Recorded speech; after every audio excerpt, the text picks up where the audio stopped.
Assalamualaikum warahmatullahi wabarakatuh. Perkenalkan kami kelompok 5 dari kelas 5B akan mempresentasikan hasil diskusi kami mengenai materi hall pada jaringan kampus, khususnya mengenai studi kasus yang telah kita pilih. Di sini saya tidak sendiri, saya ditemani dengan rekan-rekan saya. Sebelumnya perkenalkan nama saya Nova Fitriasi dengan NIM 2304842, kemudian ada Amanda Rahmadani Sanjaya dengan NIM 2301770, ada Muhammad Farhan Ilham dengan NIM 2309164, dan ada Rahadian Sukma dengan NIM 2202329. Next. Untuk pembahasan pada presentasi kali ini, ada mengenai pengenalan watering hole, kemudian studi kasus, kemudian rumusan masalah yang kita ambil, kemudian faktor penyebab masalah, pembahasan mengenai SNR sebagai parameter mengukur kualitas sinyal, dan solusi masalah. Untuk pengenalan watering hole dan juga studi kasus akan dijelaskan oleh Amanda Rahmadani Sanjaya. Kepada Amanda, saya persilakan.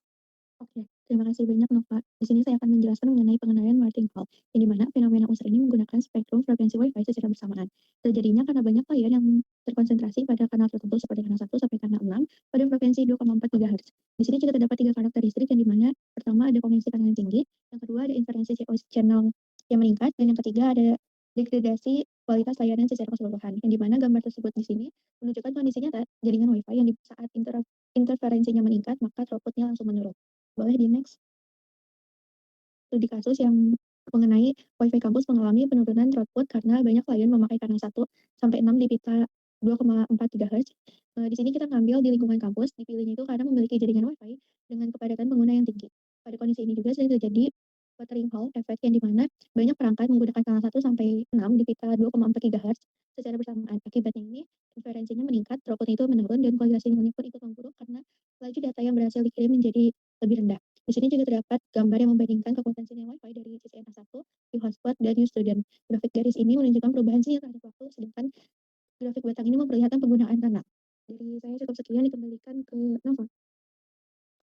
Baik, Amanda, terima kasih. Selanjutnya pembahasan mengenai rumusan masalah dan juga faktor penyebab masalah yang akan dijelaskan oleh Muhammad Farhan Ilham. Kepada Muhammad Farhan Ilham, saya persilakan.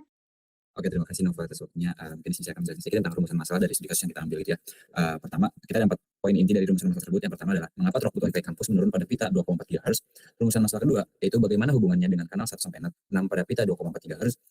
Rumusan masalah ketiga bagaimana peran parameter untuk mengukur kualitas sinyal khususnya SNR.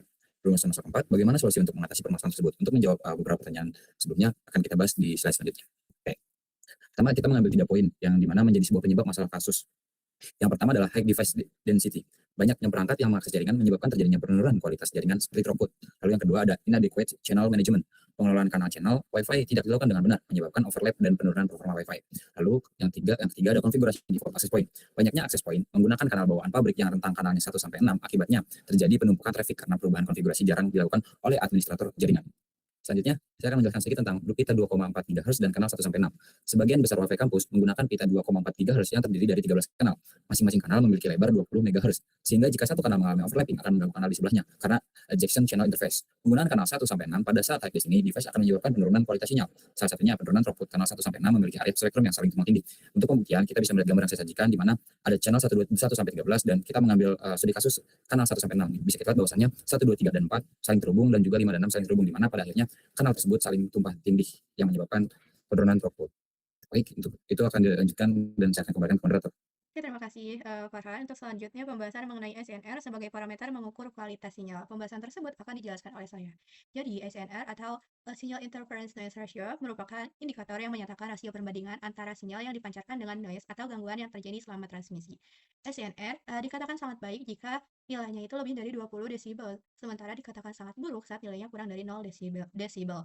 Hubungan antara SNR dengan penurunan throughput adalah jika SNR buruk, berarti banyak noise yang menutup jalan. Karena banyak noise yang menutup jalan ini dapat menyebabkan paket rusak pada saat proses transmisi, sehingga banyak paket yang tidak sampai dan bisa menyebabkan yang namanya penurunan throughput. Untuk rumus SNR sendiri ada dua, untuk satuan miliwatt dan juga satuan desibel, di mana S merupakan sinyal power yang direpresentasikan oleh RSRP. Kemudian I merupakan interference power atau daya sinyal dari sel tetangga, dan N merupakan noise power.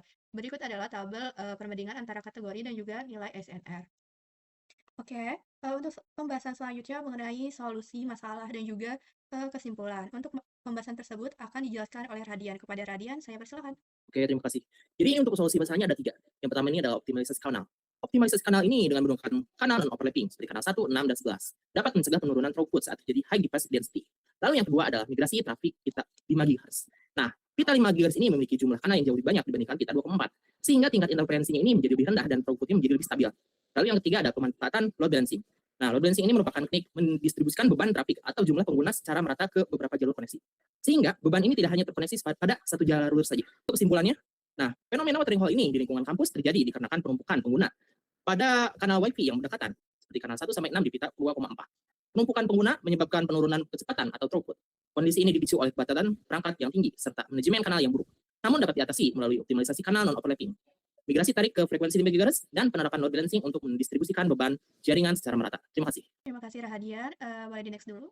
Ya, berikut adalah referensi-referensi yang kita ambil. Baik, untuk referensi pembahasan-pembahasan kita maupun referensi gambar yang kita cantumkan pada presentasi kita. Demikian presentasi dari kelompok 5. Mohon maaf jika ada kesalahan, baik kesalahan kata maupun kesalahan penulisan. Terima kasih.